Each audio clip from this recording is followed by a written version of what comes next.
de Dios en esta tarde.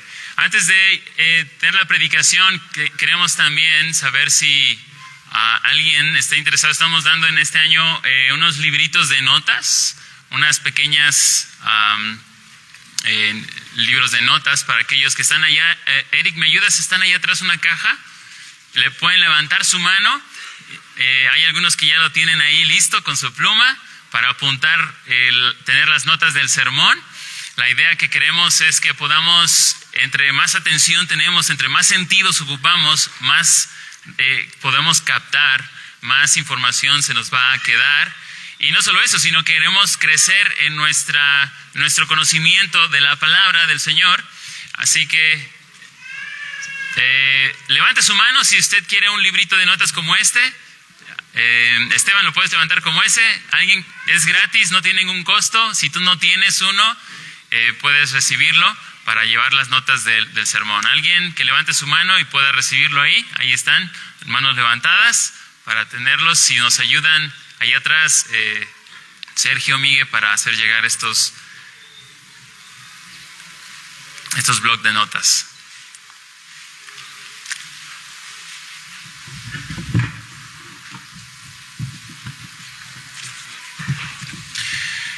Bueno, ahí van, ya más teniendo los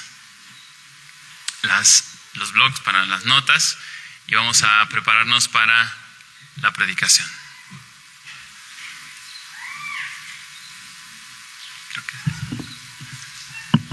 Gracias. Abrimos nuestra Biblia en Gálatas. Estamos en esta serie de la carta a los Gálatas.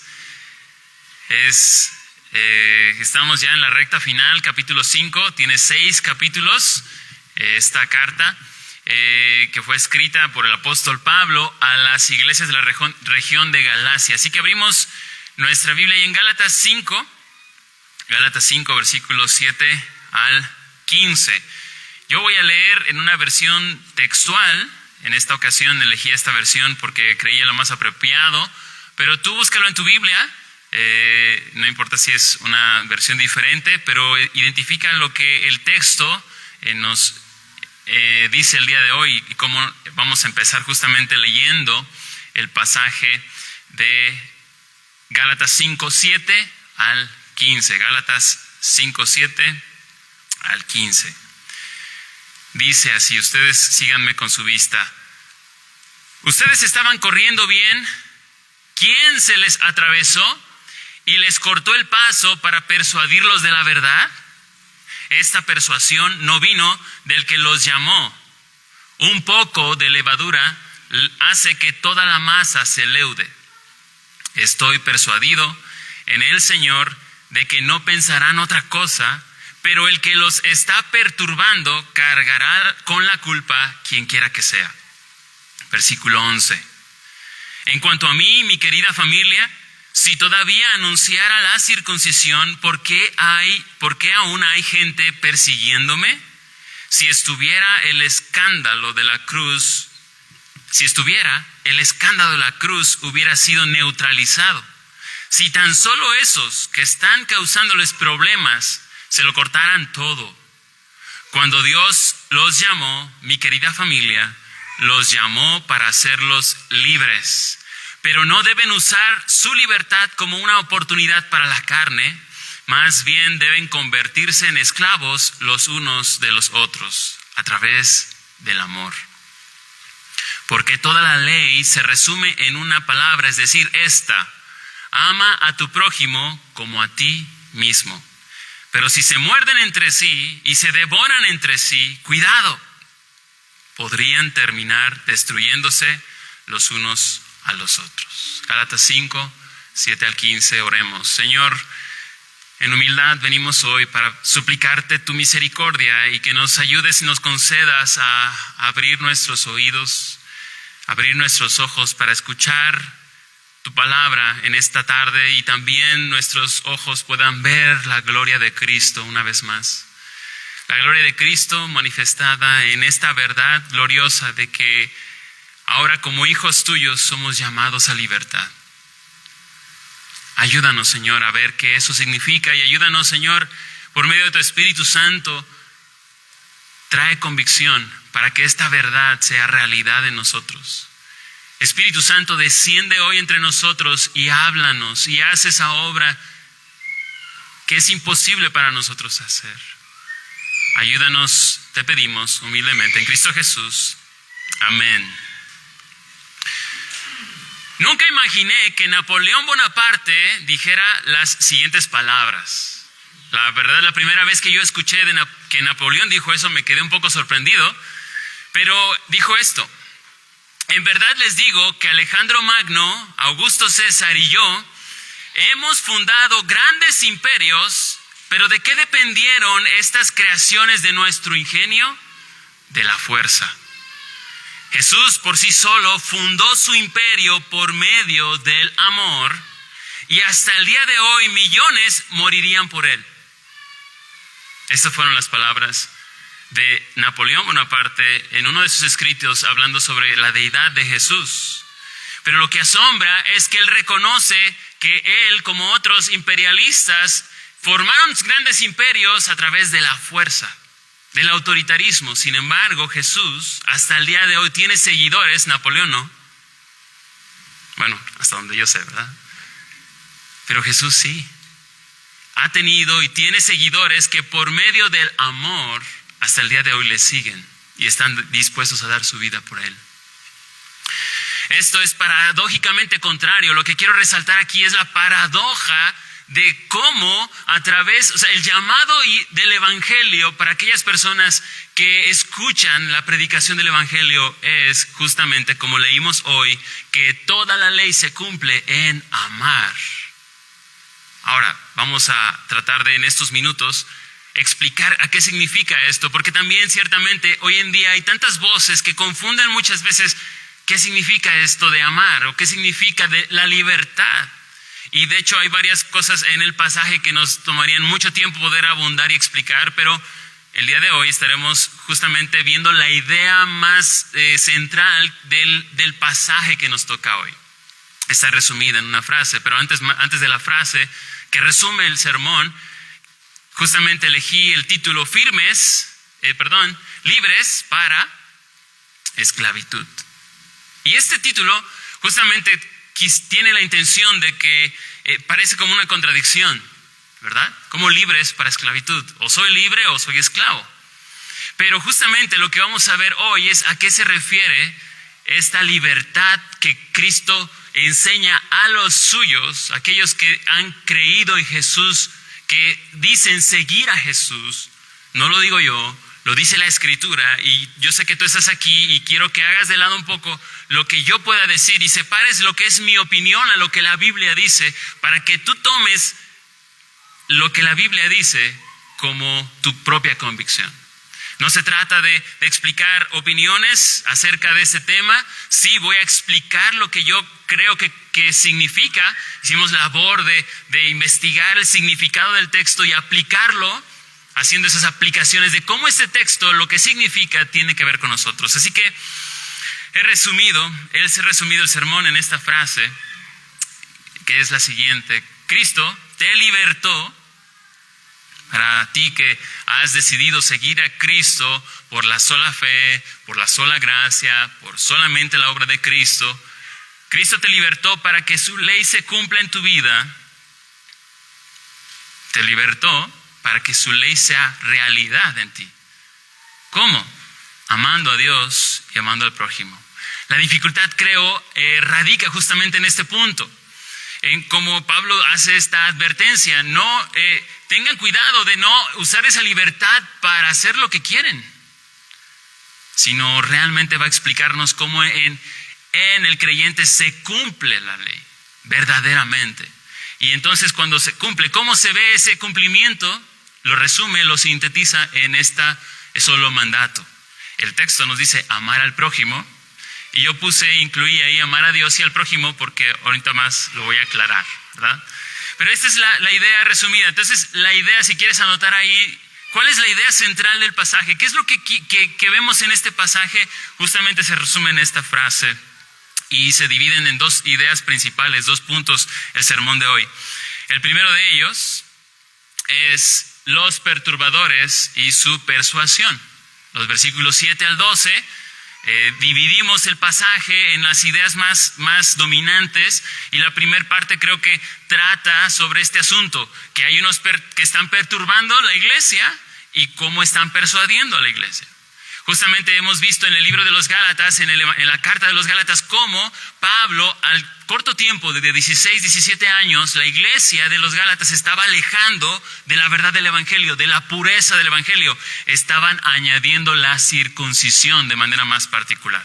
O sea, ellos decían, sí, Cristo nos salva, pero también hay que continuar haciendo y practicando la circuncisión para que seamos justificados. ¿Cómo vamos a abandonar aquel pacto que Dios hizo con Abraham? Todavía debemos continuar haciéndolo. Pero lo que Pablo está diciendo, que esta enseñanza es peligrosa. De hecho, el texto inició diciéndonos, ¿quién les cortó la carrera? Y lo quise leer de manera textual porque ustedes en algunas versiones dice, ¿quién les impidió correr bien? ¿No? La idea de quién les impidió correr bien no nada más es que les impidió correr, sino la idea textual del original es quién les metió el codo para cortarles la carrera. Y de hecho hace intencionalmente esta palabra de cortar, porque va a hablarnos al cierre de esta sección también de lo que es el corte, ¿verdad? Es algo que vamos a ver Pablo en el texto aquí. Entonces, justamente ya leímos, ustedes estaban corriendo bien, dice Pablo. Veíamos justamente anteriormente que los Gálatas iniciaron con el evangelio de la sola gracia, e iniciaron bien, pero se desviaron. ¿Cómo se desviaron? Con maestros que les enseñaron, otra vez, que había que añadir algo a esa gracia, que no era suficiente. Y lo que estábamos diciendo justamente es que la iglesia no solamente está tentada desde afuera con persecución y con personas que están atacando a la iglesia desde afuera, que eso es una realidad. Sin embargo, vamos a ver en las epístolas que muchas veces la iglesia también desde adentro va a haber personas que van a desviar a la iglesia de la verdad. Por eso es importante, y podríamos decir de manera muy resumida, no es poca cosa. Pablo ya ha hablado desde el inicio muy francamente, el tono de la carta es muy directa. Pablo es de las primeras cartas que él escribe y su tono de voz él no, en otras cartas vemos saludos, vemos agradecimientos por las iglesias, pero aquí en Gálatas, directo. Pablo va directo porque el peligro es grande. ¿Y cuál es? Que ellos se están desviando de la verdad del evangelio porque han añadido al evangelio. Y ahora dijimos, ¿pero esto qué tiene que ver con nosotros en nuestro tiempo? Bueno, tiene que ver mucho porque una de las maneras que ha sido la iglesia atacada en nuestro tiempo y la inefectividad de la iglesia ha sido el moralismo. ¿Qué es el moralismo? Es que nosotros decidimos correr la vida cristiana y el evangelio lo hacemos de lado. Es decir, estamos tan enfocados en lo que nosotros podemos hacer para Dios y Dios nos va a bendecir por lo que podamos hacer para Dios. Cuando el evangelio y la defensa de Pablo nos dice es que no. Nosotros somos llamados por la pura gracia y debemos de correr hasta el fin con la bandera de la sola gracia. El moralismo cristiano es ese mensaje de que, hermano, tú necesitas hacer esto para el Señor, tú necesitas hacer aquello. Hace rato en el estudio que tuvimos estábamos justamente hablando de cómo ese evangelio de la prosperidad, ¿no? Que finalmente se empeña, es un evangelio falso que te dice, tú haces esto para Dios y Dios te va a dar 2, ¿verdad? Si tú das 1 peso, el Señor te va a dar 2. Como algunos dicen por ahí. Pero ese no es lo que la Biblia enseña y esa es la sutileza del engaño, el moralismo cristiano, es decir, que yo puedo agradar, o sea, tengo un buen día y Dios me va a bendecir por ello. Pero bueno, vamos a entrar rápidamente en explicando estos pasajes, que hay varias cosas en ello y lo haré de manera, como dije, rápida por cuestión del tiempo.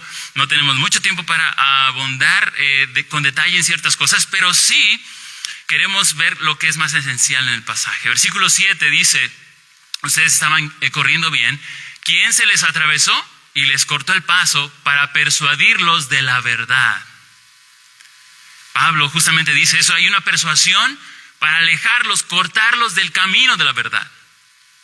¿Quién les cortó el paso? Entonces vemos justamente esto, aclara, estos falsos maestros lo que están haciendo no es que es Cristo más la circuncisión, no pasa nada. No, sí pasa. Ellos estaban perdiendo el rumbo. Lo mismo hoy en día. Nosotros somos llamados a permanecer en la pureza del Evangelio. Y eso no es poca cosa, hermano, tanto para los que enseñamos aquí delante, como para cada uno de los que estamos sentados en las sillas, aprendiendo lo que significa seguir a Cristo. No es algo ligero, liviano, y no podemos quedarnos como sencillamente pasivos en este asunto. Entonces, justamente les dice eso, se estaban persuadidos de la verdad, y podremos preguntarnos justamente esto, ¿verdad? ¿Cómo es que podemos distinguir el camino o esa desviación de la verdad? ¿Cómo?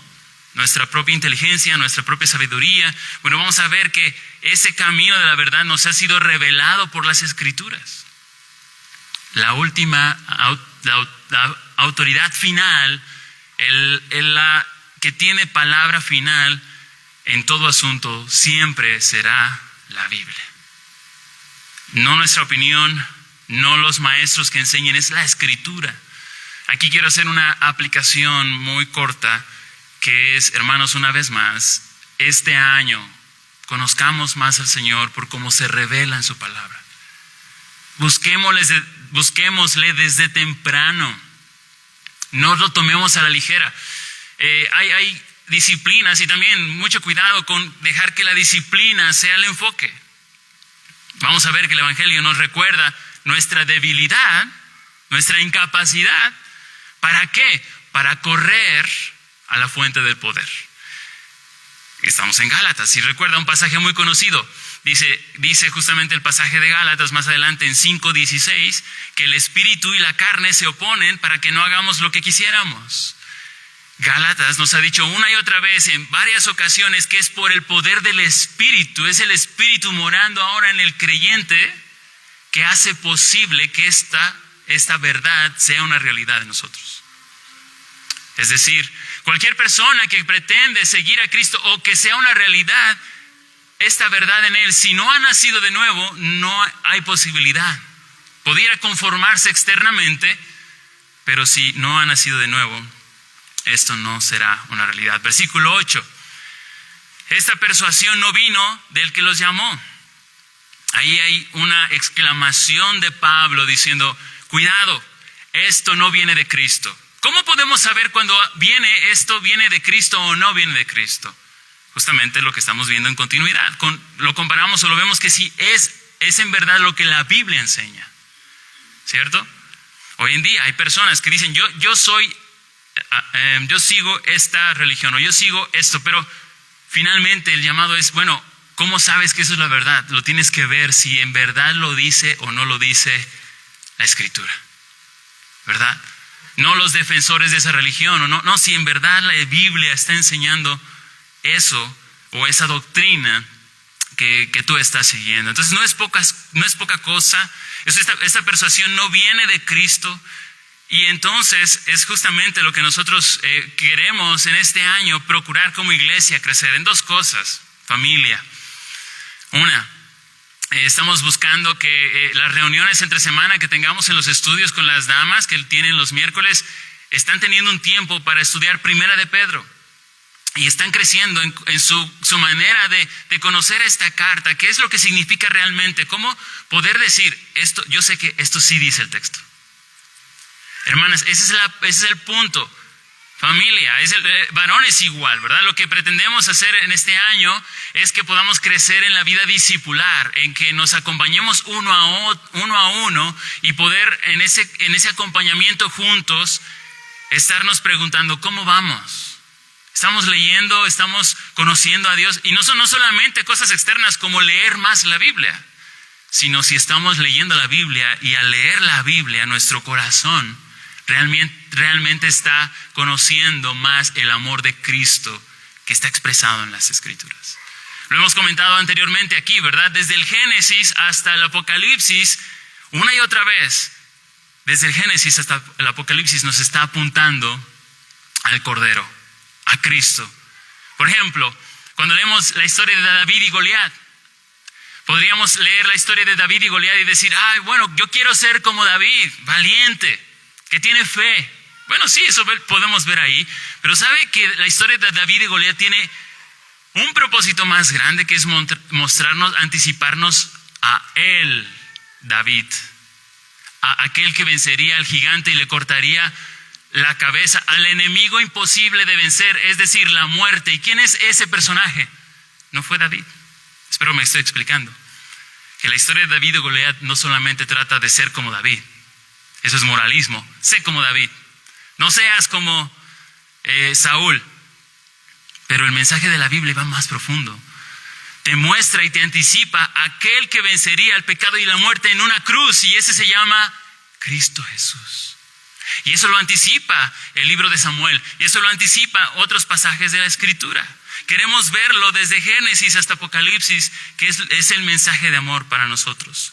Pero también versículo 9 dice, este es un proverbio, versículo 9. ¿Qué dice el versículo 9? Un poco de levadura leuda toda la masa. De pocas palabras, este es un proverbio que nos está enseñando una verdad esencial. Basta un poco. Basta un poco. ¿Sabías que un avión, basándose en la lógica de la navegación aérea, si un avión se desvía tan solo 1 grado de su curso, terminaría llegando a un destino completamente diferente? Si un avión se desvía 1 grado de su curso, terminaría 1.60, es la conversión. 1 milla por 60 terminaría en un lugar súper diferente. Y de hecho ahí me metí en internet para ver algunas posibles desviaciones. Y es asombroso, o sea, lo que haría desviarte solo 1 grado, terminas completamente en un lugar que no esperabas. Y eso es lo que está ilustrando: un poco de levadura leuda toda la masa. Ha sido así en la historia de la iglesia. Hace no mucho tiempo personas dijeron, la salvación es por la fe. Y algunos dijeron, no solo es por la fe, es por la sola fe. Y ese detalle de agregarle sola hace una gran diferencia. ¿Me estoy explicando? Eso pasó hace no mucho tiempo, hace como unos 20, 30 años, donde hubo personas que dijeron, se levantaban para explicar la Escritura y solo con esa palabra cambiaba mucho lo que era el mensaje del Evangelio. Por eso el punto es, un poco de levadura leuda toda la masa. Llegaron estos maestros y solo añadieron un poco. ¿Y qué dice Pablo? Les cortaron del camino de la verdad. Hay un gran cambio. Por eso el recordatorio y el que nosotros hoy tenemos este llamado de parte del texto bíblico es: mantengámonos en la pureza del Evangelio.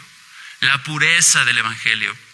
Y eso nos lleva a hacer la siguiente pregunta: ¿cómo podremos mantenernos en la vía sin desviarnos? Siendo una iglesia de la palabra. Siendo varones que guían su hogar con base en la Escritura. Siendo familias de la palabra. Siendo una familia que está arraigándose más en la Escritura. Y no quiero aquí menospreciar la parte de la comunión, el compañerismo es parte y es esencia, ¿verdad? Es como ponemos en práctica lo que conocemos en la Escritura.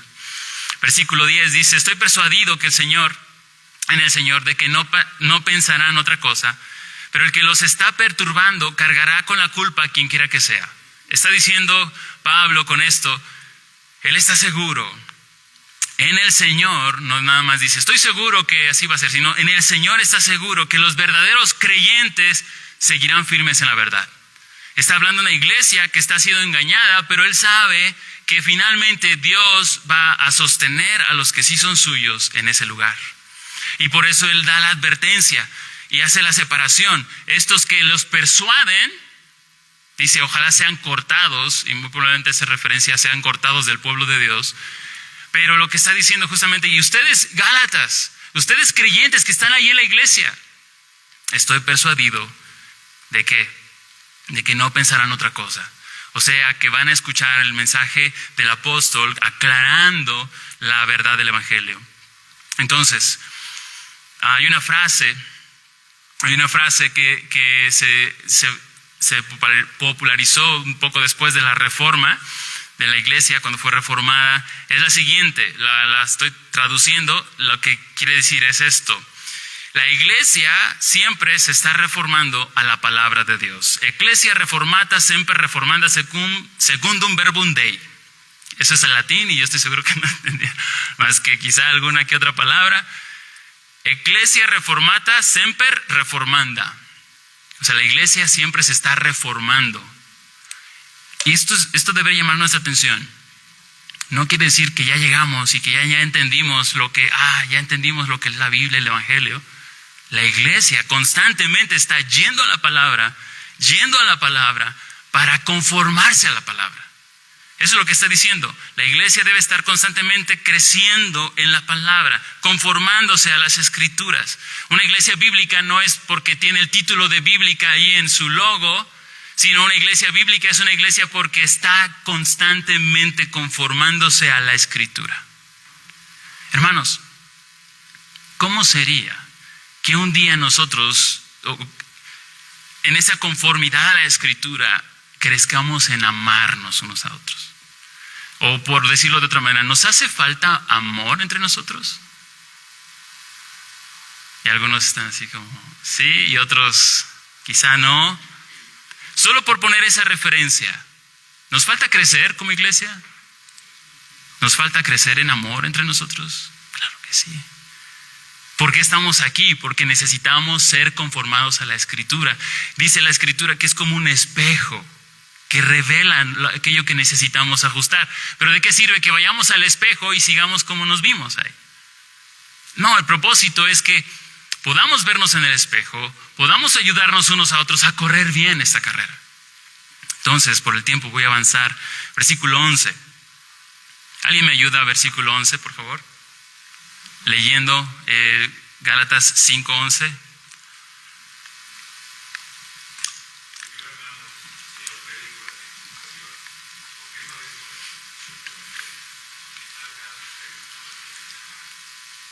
Así es. Dice la versión que tengo, si pueden pasar la siguiente diapositiva.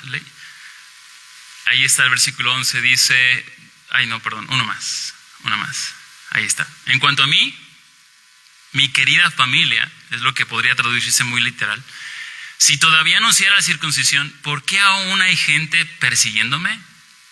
Si estuviera dice, el escándalo de la cruz hubiese sido neutralizado. O sea, ¿qué está diciendo Pablo?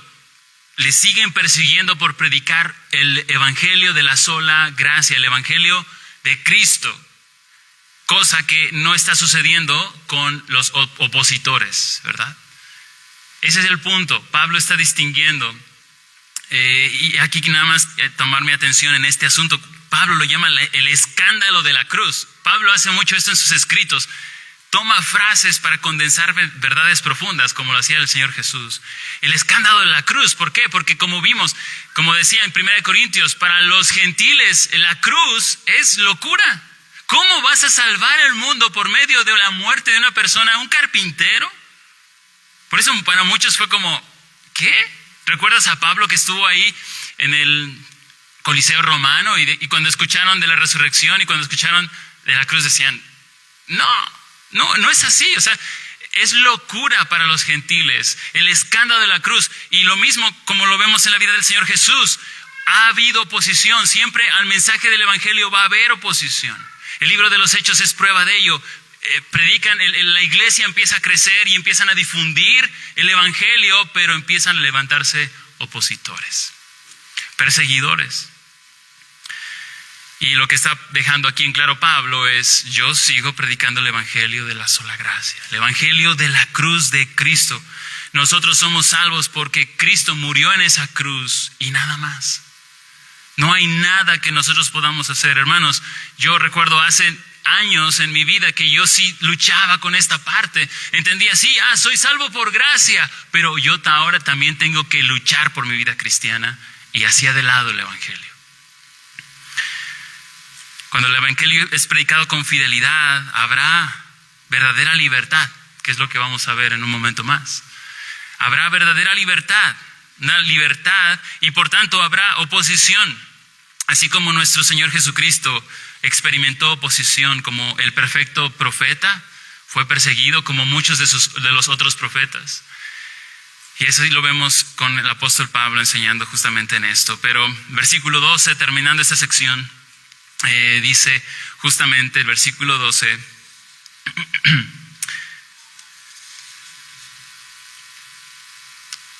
Si tan solo esos que están causándoles problemas se mutilaran, dice otra versión. ¿Qué es la idea? Está empezando con el cortaron por la cabeza, y está haciendo un juego de palabras el apóstol Pablo. Lo que queremos ver aquí justamente es una advertencia severa de Pablo. Pablo está haciendo una advertencia severa a aquellos que perturban a la iglesia. Y la advertencia es justamente, está hablándoles y llamándoles la atención de una manera directa, clara. Y me gustó mucho como lo dijo un comentarista, N.T. Wright, en su comentario a los Gálatas. Él dice esto, escucha, acerca de este versículo. Pablo cierra aquí la puerta a cualquier vestigio de posibilidad de que después de todo, lo que él ha dicho, pueda aprobar el curso que los falsos maestros estaban defendiendo. O sea, Pablo está cerrando la puerta diciendo, de ninguna manera, con el punto de su tono de voz, el punto de ser tajante con esto es de ninguna manera. No es cualquier cosa, no es poca cosa. Entonces, lo que estamos viendo justamente en este pasaje, en esta primera parte, vemos que es una persuasión. La persuasión de los perturbadores no es según la verdad de Dios, por tanto no vino de Cristo, y que es más sutil de lo que nosotros percibimos. Eso es el mensaje para nosotros también el día de hoy. Hermanos, termino con esta ilustración. ¿Saben cómo hay personas que identifican billetes falsos? Hay personas que de tanto que conocen billetes verdaderos, sus dedos al instante pueden reconocer esos billetes falsos. Eso es lo que está tratando de decir Pablo aquí. Dice en otro pasaje a Timoteo que tracemos con precisión la palabra de verdad. ¿Cómo vamos a conocer la palabra de verdad si la leemos solamente los domingos después del culto o la leemos en un día a la semana nada más? No podremos conocer la verdad. Y sabe, hermano, esto es una lucha tanto para el que está llegando a la iglesia como el que lleva mucho tiempo en la iglesia. Siempre. Esto es algo que ha pasado en la historia de toda la iglesia. ¿Sabe cómo el enemigo le aleja del Señor? Le hace estar muy ocupado y le aleja de la verdad de Dios. Y asumimos que como ya la conocemos, como ya la estudiamos, como incluso pasa con personas que enseñan mucho la palabra de Dios. Ya la conocemos, ya la entendemos. Hermanos, no. El recordatorio para nosotros es: animémonos a seguir creciendo, a tener esa claridad de lo que es el evangelio de la gracia, de la sola gracia. Y cómo eso tiene que ver conmigo hoy, en la manera que amo a mi esposa. Y vamos a llegar a ese segundo punto. Por el tiempo vamos a pasar a ese segundo punto, que es la libertad y el amor, que son los versículos 13 al 15. Versículos 13 al 15 van a dar este cierre justamente de esta exhortación de Pablo. Y lo que nos dicen estos versículos es cómo justamente trabaja esta libertad de la que Pablo está hablando a los hermanos aquí. Cuando Dios los llamó, querida familia, los llamó para hacerlos libres. Eso ya nos queda claro, ¿verdad? Cristo nos liberó del pecado, nos libertó de la esclavitud, de la condenación, de la muerte. Pero hay un pero ahí. No deben usar esa libertad como oportunidad para la carne. Entonces, aquí lo que nos abre la puerta es decir, podemos malentender esa libertad. Podríamos malentender esa libertad con la que Cristo nos ha libertado. Y Pablo lo aclara con la siguiente frase. ¿Cómo? Más bien, ahí el contraste, deben convertirse en esclavos. Siguiente diapositiva, ahí va a venir. Más bien deben convertirse en esclavos los unos de los otros. ¿Hasta ahí? No, ¿verdad? A través del amor. Versículo 13. Si lo pueden ver ahí, dice: cuando Dios los llamó, mi querida familia, los llamó para hacerlos libres, pero no deben usar la libertad como una oportunidad a la carne, más bien deben convertirse en esclavos. Otras traducciones lo hacen como siervos, pero la palabra ahí es doulos y literalmente es esclavo. ¿Qué está haciendo Pablo? Está haciendo un juego de palabras. Y el juego de palabras es el que yo usé también en el título del sermón: libertados para esclavitud. ¿Cómo? La verdadera libertad de olvidarse de ti mismo. ¿Cómo? El día de hoy creemos que libertad, el día de hoy se promueve mucho la libertad personal. Es decir, yo quiero hacer lo que yo quiero hacer. El egoísmo, el ego, en el día de hoy está no por los suelos, por los cielos. Se promueve, ¿verdad? El que podamos tener esa libertad de hacer lo que queremos. Hace no mucho, hace unos años, estaba yo trabajando en un dormitorio de varones y por varios años yo recibía varones foráneos de muchos lugares de la República. Y pues estos varones estaban, y también señoritas que estaban en el dormitorio de mujeres. De hecho, mi esposa y yo nos conocimos ahí en la universidad, pero yo era el supervisor del dormitorio.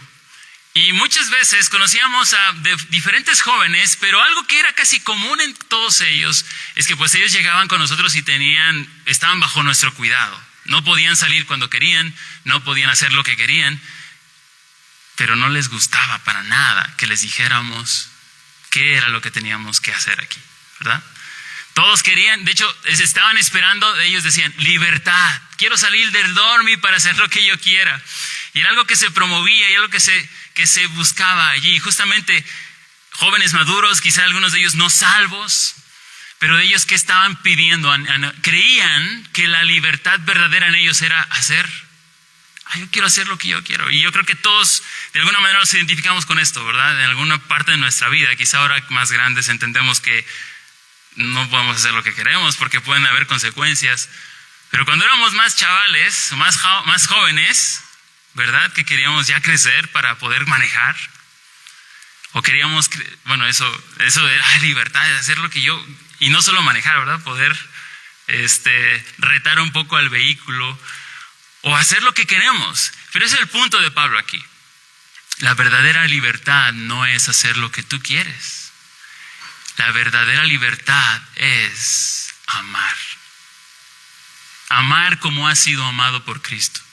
Allí se encuentra la verdadera libertad. Y dice ahí el texto, no para tomar la oportunidad para la carne. Y quiero aclarar aquí, personas de nosotros que quizá no entienden esa parte de esa frase de carne. ¿Por qué carne? Pablo usa esa expresión, literalmente sarx, carne, para referirse a las pasiones, a los deseos de nuestra naturaleza de pecado. De hecho, si tú vas a Gálatas 5:19, dice, ahora bien, las obras de la carne son evidentes, las cuales son, y describe una lista. O sea, cuando Pablo dice, no tomen esa libertad oportunidad para la carne, o sea, para sus pasiones, para hacer lo que quieren en pocas palabras. ¿Y cuáles son esas? ¿Cómo se evidencia la carne? Dice, inmoralidad, impureza, sensualidad, idolatría, hechicería, enemistades, pleitos, celos, enojos, rivalidades, disensiones, herejías, envidias, borracheras, orgías y cosas semejantes. El asunto es todas esas pasiones carnales, es la naturaleza del pecado. Y lo que Pablo está diciéndonos aquí justamente es que hemos sido llamados a ser libres, no para hacer lo que quisiéramos hacer, sino justamente, como dice Pablo, que la ley se cumple en este precepto: amar a tu prójimo como a ti mismo. Pero esto no es una contradicción a lo que Jesús dijo ahí en Mateo. Jesús dijo que toda la ley se resume en amar a Dios y amar al prójimo. Bueno, esta contradicción aparente se resuelve cuando entiendes que lo que hace Pablo es que está sintetizando la frase. O sea, es decir, no puedes amar a Dios y amar a tu prójimo. No puedes decir que amas al prójimo y no amar a Dios. Es lo que está él haciendo. ¿Y por qué nos dice amar al prójimo? Lo está sintetizando, y por el propósito de explicar lo que él está tratando de explicar, que es cumplir la ley. O sea, ¿cómo cumplimos la ley? De manera muy sencilla, simplificada, amando a Dios. Un ejemplo. A veces estamos, por ejemplo, como padre, tengo 3 hijos pequeños, 7, 5 y 3, y a veces, de esas edades, y a veces como padre, es que estoy haciendo bien, diciéndole a mi hijo, dándole esta instrucción. Pero me doy cuenta que realmente no estoy cumpliendo la voluntad de Dios porque no lo estoy haciendo con amor. Me doy cuenta que no estoy realmente sometiéndome a la ley de Dios, haciéndole su voluntad. ¿Cómo? Quizá estoy haciendo bien diciéndole, no comas esto, o haz esto, hijo. Pero no solamente es decirle qué hacer o qué no hacer, sino cómo se cumple toda la ley. Amando a mi prójimo. ¿Y quién es mi prójimo? Alguien preguntaba ahí. Cuando le preguntaron al Señor Jesús, ¿quién es tu prójimo? ¿Qué dijo el Señor Jesús? Les contó una parábola. La parábola de el buen samaritano. ¿Y recuerdan qué pasó allí? Justamente está diciendo, tu enemigo, aquel que es difícil amar, ese es tu prójimo. Aquel que te cuesta amar, ese es tu prójimo, pero no solo él. Hermanos, varones, tu esposa es tu prójimo. Hermanas, también tu esposo es tu prójimo. ¿Cómo vas a saber si realmente estás agradando a Dios cumpliendo su ley santa? Cuando no solamente, pues yo hago lo que Dios dice, sino cómo lo haces. ¿Qué está pasando dentro de ti cuando tú decides agradar a Dios en confiar en tu esposo o confiar en tu esposa? ¿Me explico con esto? El verdadero cumplimiento de la ley no nada más es hacer el precepto, sino es qué está pasando dentro de nosotros si verdaderamente estamos amando a Dios a la manera que lo estamos haciendo. Aquí justamente podemos hacer algunas aplicaciones para ir terminando con esta última parte. Jovencitos que están aquí entre nosotros, tenemos en la iglesia jovencitos entre los 13 años, 14, 15 años. Estoy seguro que una de las luchas en esta etapa de tu vida, y no solamente ellos, es esta, ¿verdad? Quiero ser libre. Quisiera ya crecer y tener esa libertad de hacer esto o hacer aquello. Este pasaje te está diciendo, jovencito, escucha. ¿Quieres ser verdaderamente libre? ¿Cómo se va a cumplir esa ley? No haciendo lo que tú quieres, sino amando a Dios sobre todas las cosas. Y si tú amas a Dios, vas a amar a quien sea. A quien te sea difícil en el salón. Ese que te es difícil en el salón soportar. Cristo quiere reinar en tu corazón de tal manera que tú le ames como Él te ha amado a ti. Ese es el mensaje. Ese es el mensaje del Evangelio. Ahora, jovencitos, pasamos con los esposos. ¿Cuándo nos es difícil amar a nuestra esposa? Pueden anotar ahí en sus libretitas si quieren. ¿Cuándo, esposo, me cuesta amar a mi esposa? Cuando me está diciendo otra vez, ta. ¿Cuándo te es difícil amar a tu esposa? No nada más te rías, hermano, en serio, piénsalo. Lo hablo para mí también. Cuando estaba estudiando ese pasaje, de verdad, me venía, es verdad, necesito recordarme nuevamente que la manera en que yo realmente cumplo la ley. Y de hecho, si tú en verdad has sido una nueva criatura, nacida de nuevo, esa ley se cumplirá en ti. Se cumplirá. Amando a Dios sobre todas las cosas. Y entonces amarás a tu esposa cuando es difícil amar. ¿Sabes qué dice Pablo a la iglesia de los Efesios? ¿Sabes cuál es el único mandato para los esposos hacia las esposas? Dice Pablo, amen a sus esposas. Y cuando te detienes a pensar un momento, varones, es solamente eso. Es imposible para ti amarla. Es difícil. Tú no puedes. Tú necesitas la gracia de Dios. Necesitas a Cristo. Necesitas depender de Él. Necesitas humillarte. Necesitas decir, no puedo, Señor. Necesito ser lleno de ti. Necesito ser controlado por tu Espíritu Santo. ¿Recuerdas cuál es el fruto del Espíritu Santo? Más el fruto del Espíritu es amor. Es el primero, ¿verdad? Bueno, ese es un fruto. Es un gajo de ese fruto.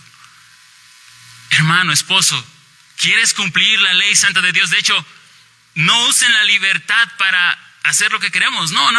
Se cumpliría de verdad en aquellos que estamos en Cristo. Esa ley se cumple en nosotros. ¿Cuándo? Cuando amamos, cuando es difícil de amar. Cuando nos aferramos a la gracia sola de Cristo Jesús. En esos momentos, cuando nos cuesta ver a un hermano que nos ha hecho cara en la iglesia o que no te ha respondido bien, allí, hermano, hermana, es la oportunidad en que el Señor quiere que Él reine en tu vida. y se haga su voluntad y ya no más la tuya.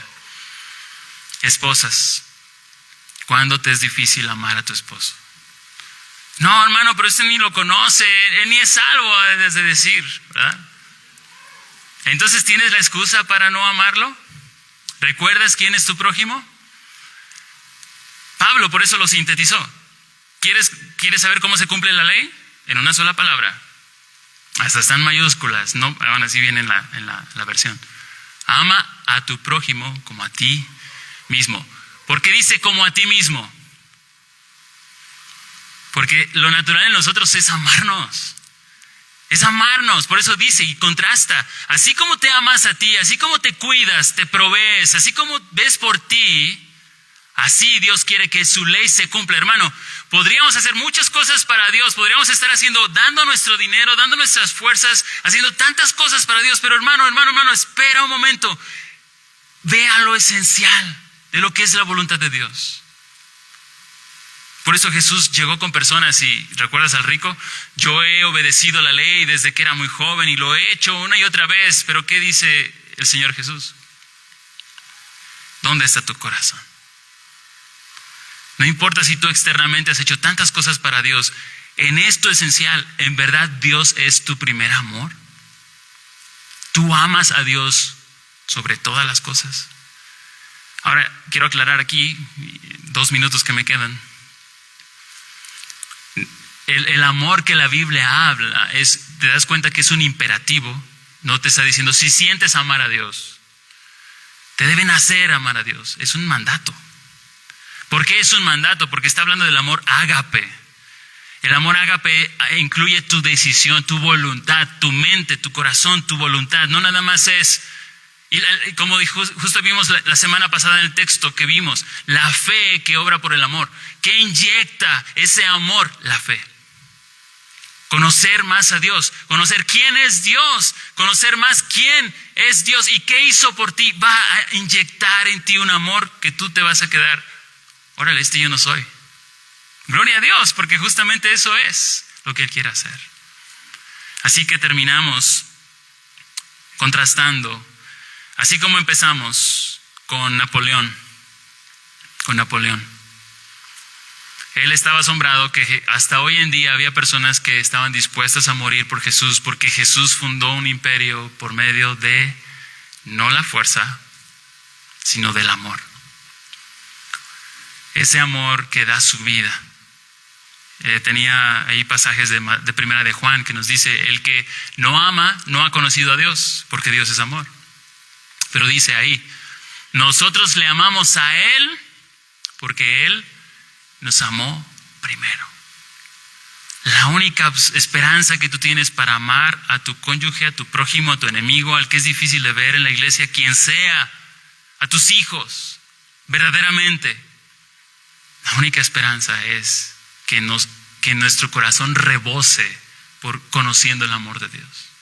Conociendo cómo nos amó. ¿Sabe por qué cantamos? Nuestros cantos están queriendo ser saturados de ese mensaje.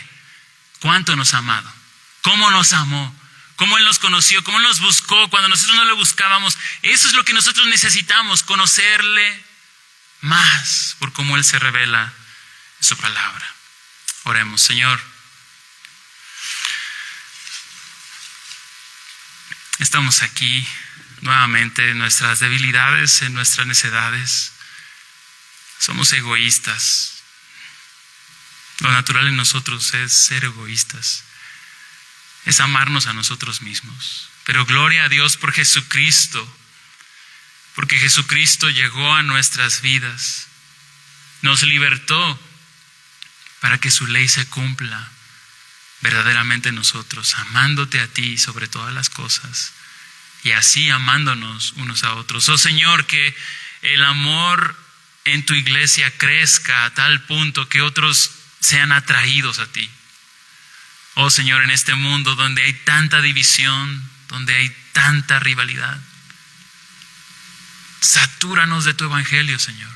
Ayúdanos a entender que es el evangelio de la sola gracia que tiene poder para salvarnos, para darnos verdadera libertad, la libertad no de uno mismo, sino la libertad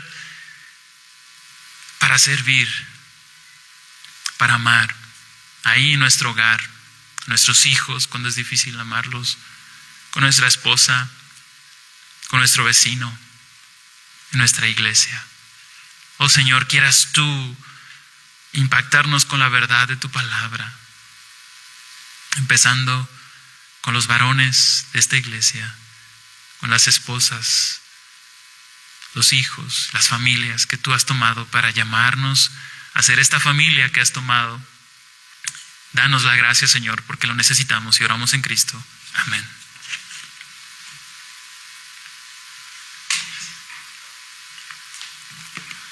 Seguimos con el tiempo de la ofrenda y no sé si para los que estuvieron aquí hoy en el curso de la mañana leímos un versículo de Salmos 37, lo cual me llamó bastante la atención porque justo ahorita mencionaba Julio dónde está nuestro corazón, ¿no? Y fue Salmos 37:4. Sí, y dice así: deleítate a sí mismo. Fue Sergio, ¿verdad? Y Julio. Dice: deleítate a sí mismo en Jehová y Él te concederá las peticiones de tu corazón. Y aquí rápidamente, para no adentrar más, ¿qué es lo que hay en nuestro corazón, verdad? ¿Qué es lo que le vamos a pedir a Dios? Y si le vamos a pedir como algo económico, ¿cómo lo vamos a administrar? Y yo creo que eso es como lo importante, porque también sabemos, como lo que decía Julio, la carne, a dónde nos lleva. Y esto es importante en la administración. Y justo encontraba también este versículo que dice aquí en 1 Timoteo 5:8. Es 1 Timoteo 6:10. Dice: porque raíz de todos los males es el amor al dinero, el cual codiciando algunos se extraviaron de la fe. Entonces yo creo que es importante también hacer un análisis de nosotros, en donde tenemos nuestro corazón, y sobre todo cuál es la importancia, ¿no?, de regresarle a Dios lo que Él nos provee día a día. Los voy a invitar a inclinar sus rostros y dar gracias por la ofrenda. Dios, te agradecemos por este tiempo, agradecemos también por tu palabra, Señor. Te pido que bendigas a todos los miembros de esta iglesia, Señor, que tú les proveas salud, que es lo principal, Señor, y sobre todo también el trabajo. Sabemos que tú eres la fuente que nos provee, Señor, y tenemos esa fe. Y solo regresar también de lo que tú nos das, aunque sea lo necesario, Señor, y no lo podamos entender, pero que des esa paz en nuestros corazones, que sabemos que tú nos estás proveyendo lo necesario. Bendice estas ofrendas, Señor, y bendice a aquellos que estén pasando por algún momento pues difícil, y sabemos que con ello tú nos vas a dar la solución para resolverlo. Te damos gracias en nombre de Cristo Jesús. Amén. Atrás están los sobres, o hay sobres en las sillas, si lo pueden depositar, y si no, también pueden hacer transferencia. Seguimos con la oración.